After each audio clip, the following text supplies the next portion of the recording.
Hey everyone, welcome to the most opinionated space podcast on the internet, Ad Astra, the podcast where we talk about the intersection between space, policy, and technology. I'm Jack. And I'm Newton. I have a Master's of Public Policy degree with a concentration in Science and Space Policy. And I'm a PhD in Computer Science and an all-around tech geek. All right, so this is going to be a very quick episode this week, I think. Newton, are you not feeling too well right now?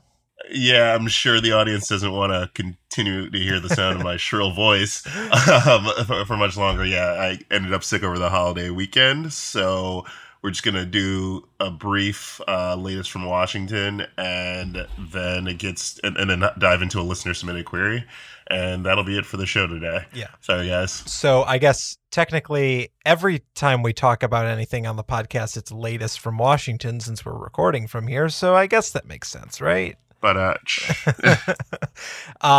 yeah, so I hope everyone had a great Thanksgiving break. So as you all know, Congress is getting back in session now. So the policy talk is going to start flowing freely up until the Christmas break begins in the next couple of weeks. So there's going to be a lot going on before we take before Congress takes their winter break and the whole city of Washington shuts down.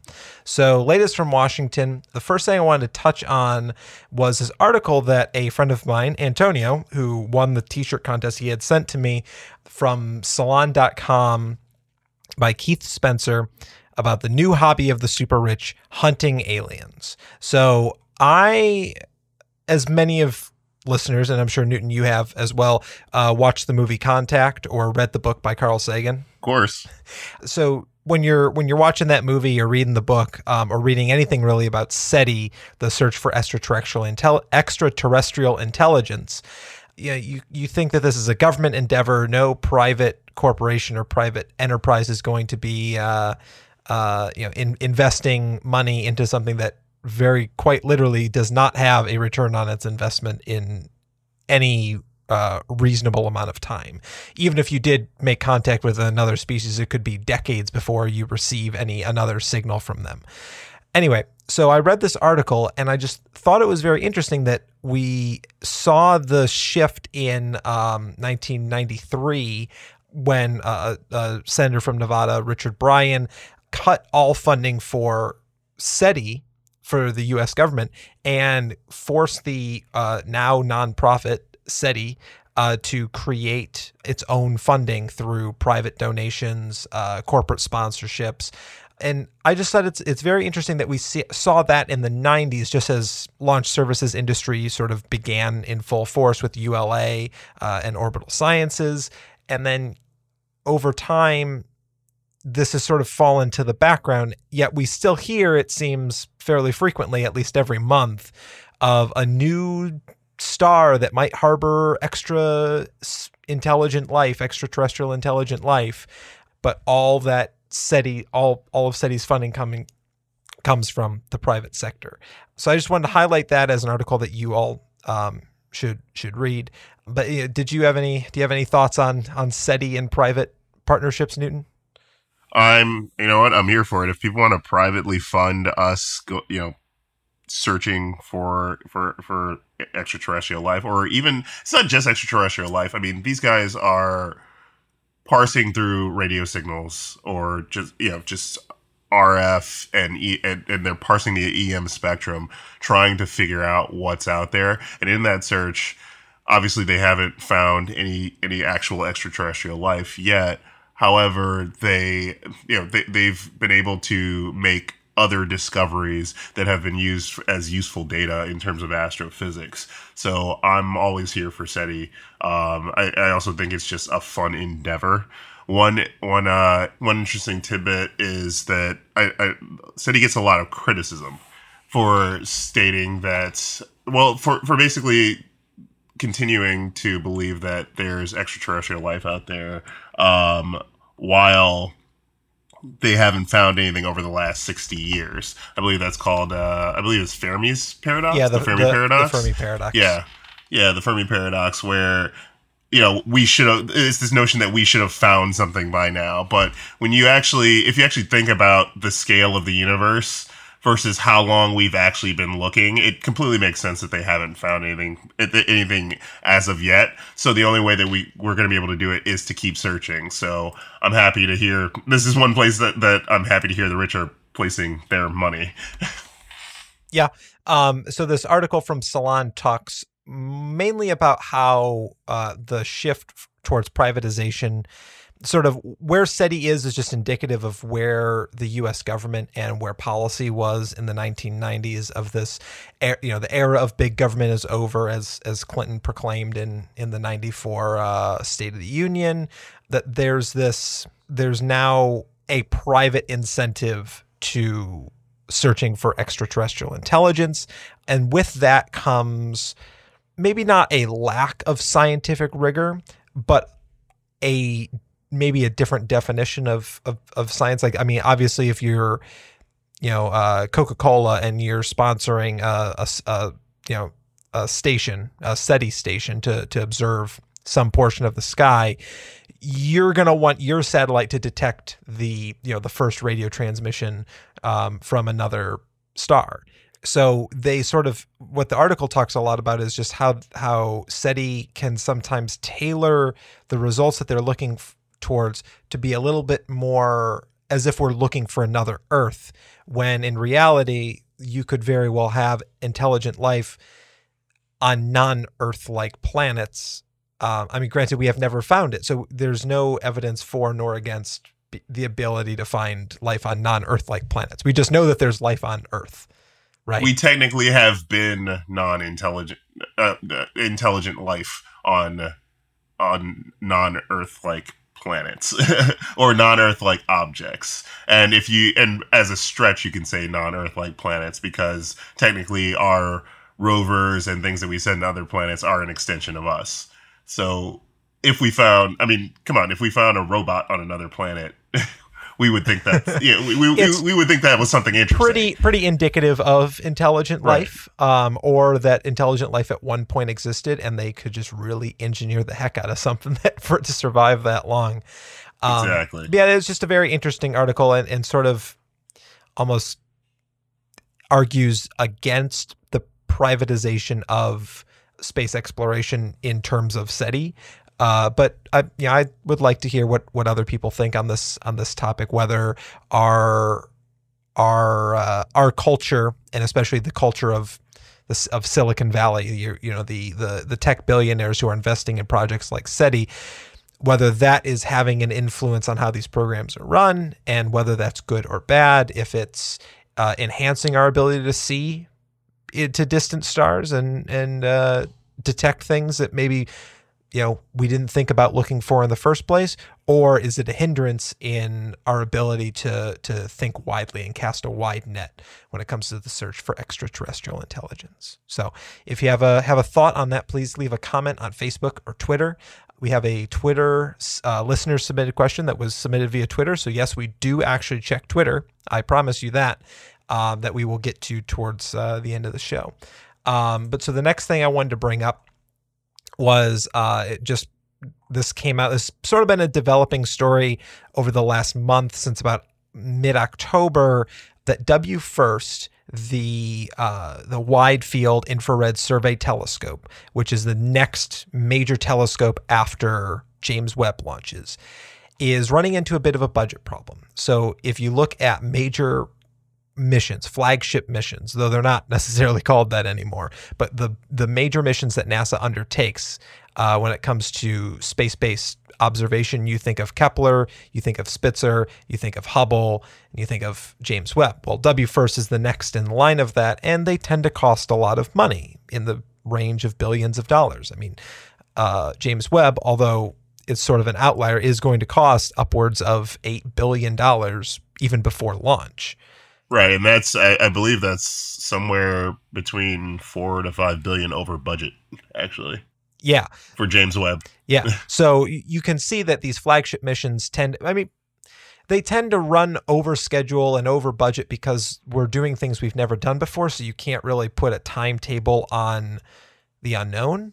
But when you can't really make that argument to a member of Congress who maybe doesn't see a direct return in their district and is like, why are we spending $4 or $5 billion more than you said we would on a satellite in space that we do not know if it's going to work or not.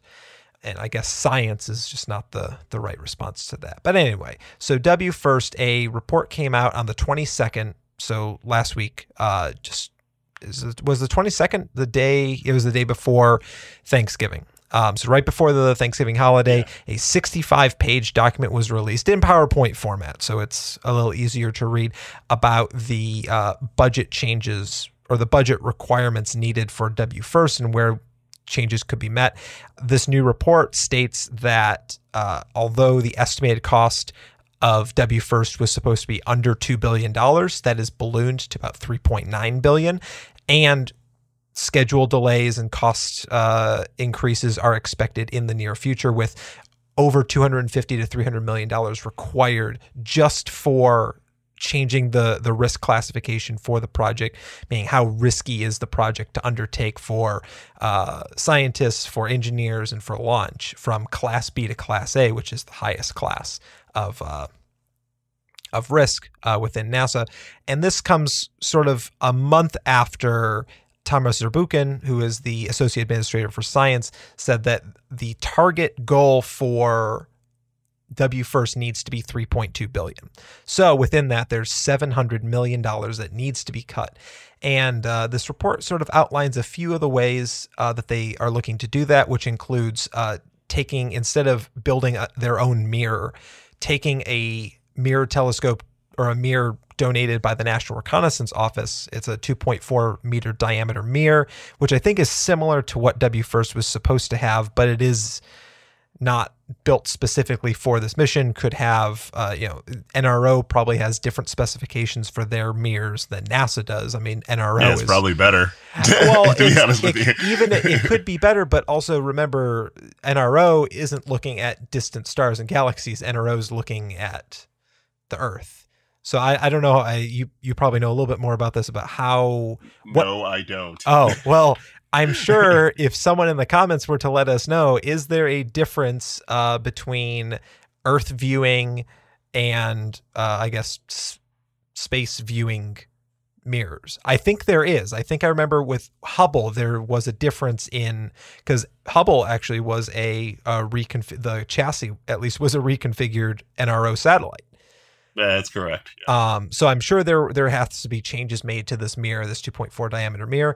There's also supposed to be something called a coronagraph, which, as you expect, deals with a star's corona, the area that, I guess, atmosphere, you could call it somewhat, of a star, that might actually make it will be cheaper for NASA to develop this coronagraph than the other instruments that it's asking for.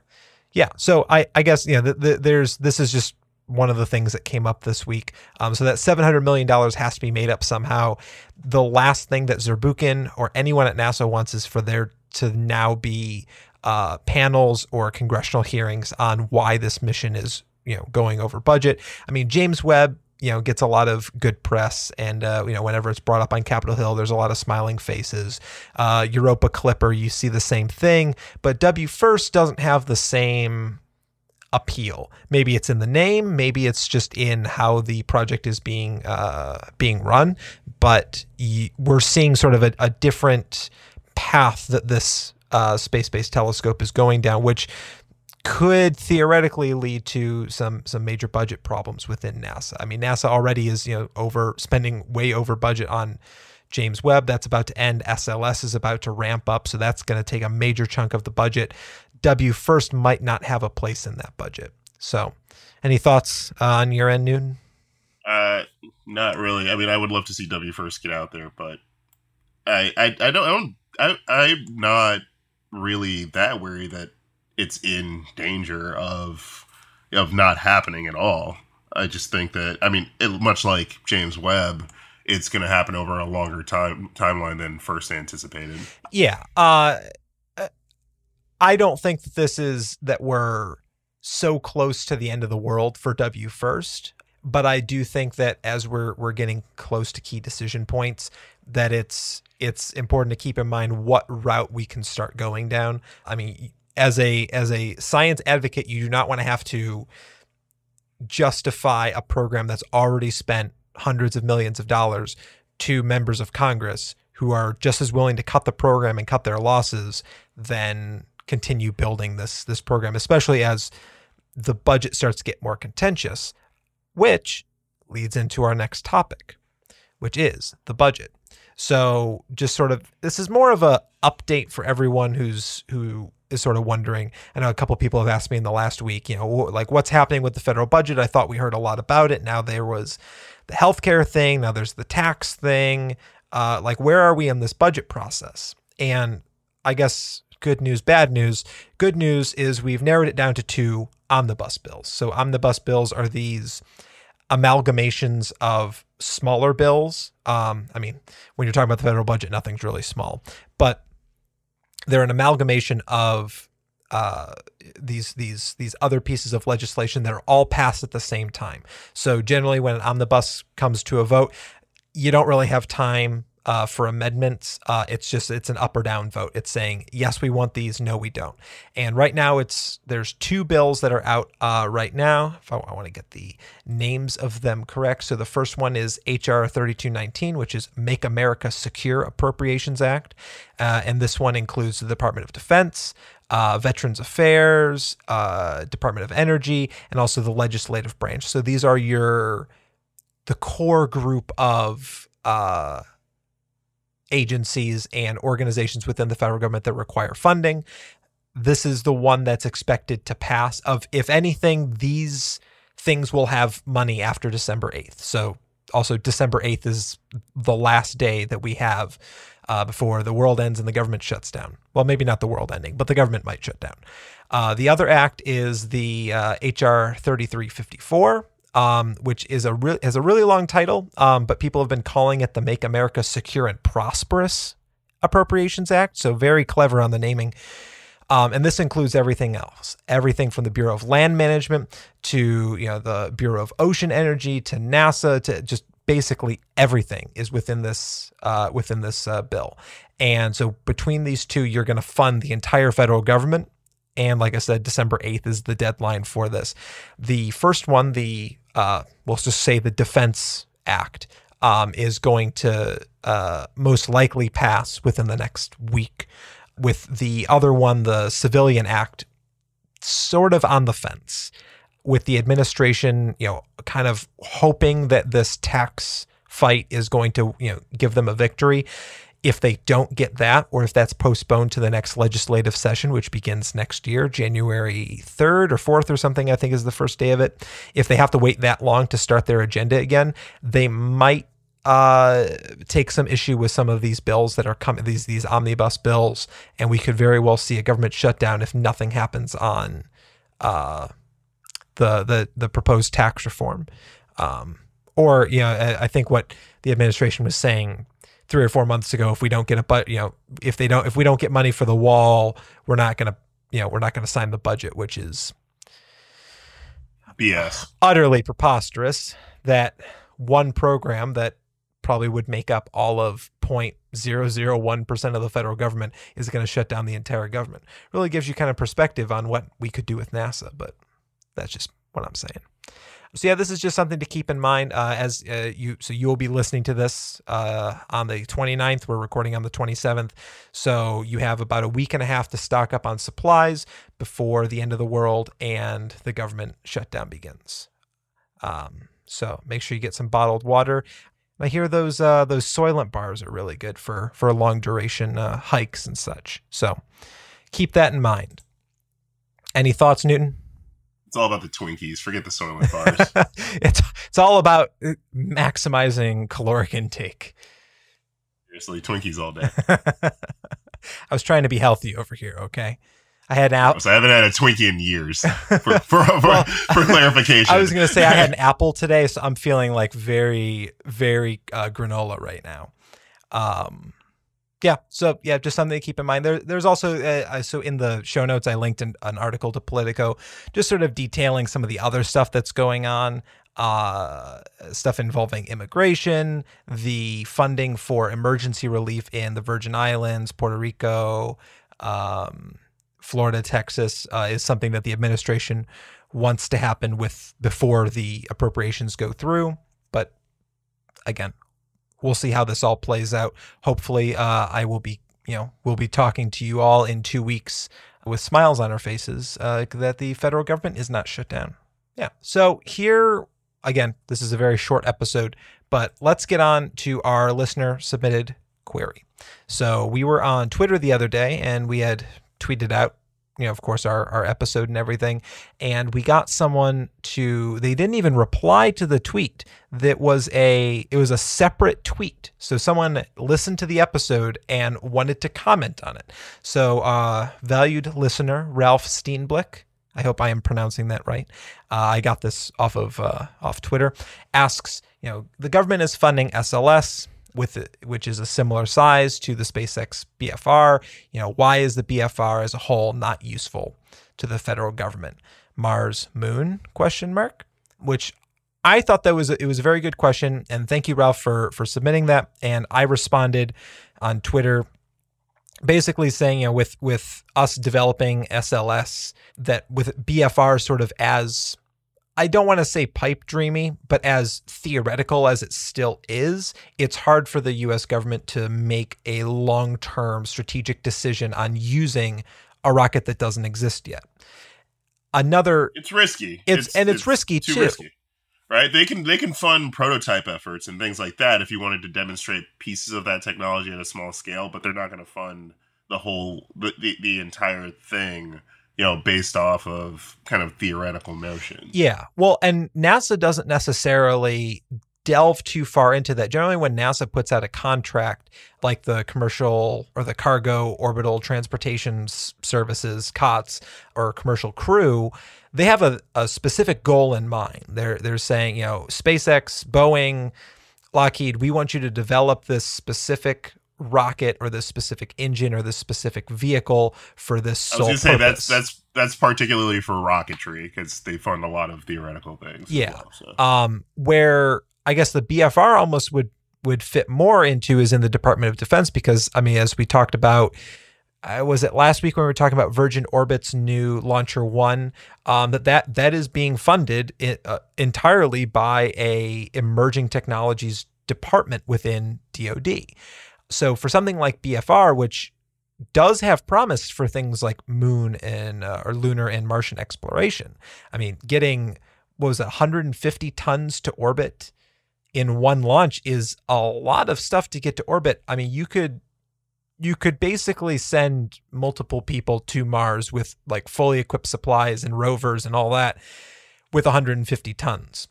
The problem, I guess, comes in where it hasn't been tested yet. The Raptor engine itself hasn't even really been tested yet, outside of a few, I guess, closed door tests in Hawthorne, California. So what SpaceX has to prove, and what we linked in the show notes, is that there's this within the Air Force, within the Department of Defense, where SpaceX would probably find the most, I guess, the friendliest of faces when it comes to government funding for emerging technologies, that there's a request for assured access policy. So what that means is that the Air Force only wants to fly in things that are going to, for sure, 100% of the time get them to orbit. Things that the Air Force flies, things that the Department of Defense fly, they are mission critical generally. Generally, if your customer is the Air Force, they want to buy the best launch insurance, the most assurance. Air Force does have a lot of research programs, but yes, most of the time, if you're flying something if they are funding particular missions or technologies that are going to get transitioned, then it has to be brought up to a higher TRL level, a technology readiness level. Yeah. And so if you're going down the Department of Defense route, which I think SpaceX at least has been focusing a lot on, especially, there's another article linked in there that SpaceX made an announcement in the last week saying that they're going to make 2018 a banner year for themselves, that they are going to have the most active launch cadence of any previous year in 2018. So as you can see, SpaceX is trying to prove to the US government, and particularly the Air Force, which again has a lot of money and tends to spend a lot to make sure that a mission is successful, that SpaceX wants them as a customer. So they're trying to prove to the US government and the Department of Defense they fit within this assured access policy regime that the Air Force is setting up. So, national security is a very big part of the federal government spending. I mean, about 30% of discretionary spending is spent on the Department of Defense. And many parts of that remaining 70% also pertain to national security. Everything has a dual use, it seems, within the federal government. So where the BFR sort of fits in all of this is not that the Air Force is going to want to send a 150-ton satellite into space. They're never going to need the full BFR to send their satellites into space. It doesn't make much sense.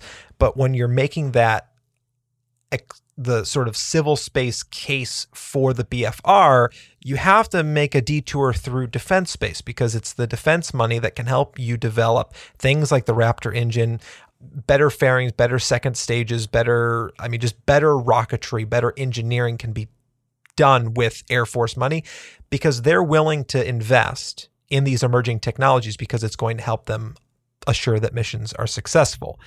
You can then take that technology and develop a civilian or commercial application. Just look at Boeing. So Boeing, back in the 1950s, got a contract to build the KC-135 Stratocaster. And this was supposed to be the top of the line fueling source for mid-air flight. They used the design for the KC-135 to build the Boeing 737. Basically, they're the same plane, except one of them was developed for the Air Force and has a big, giant, oil tank on the inside, and the other one carries people and cargo.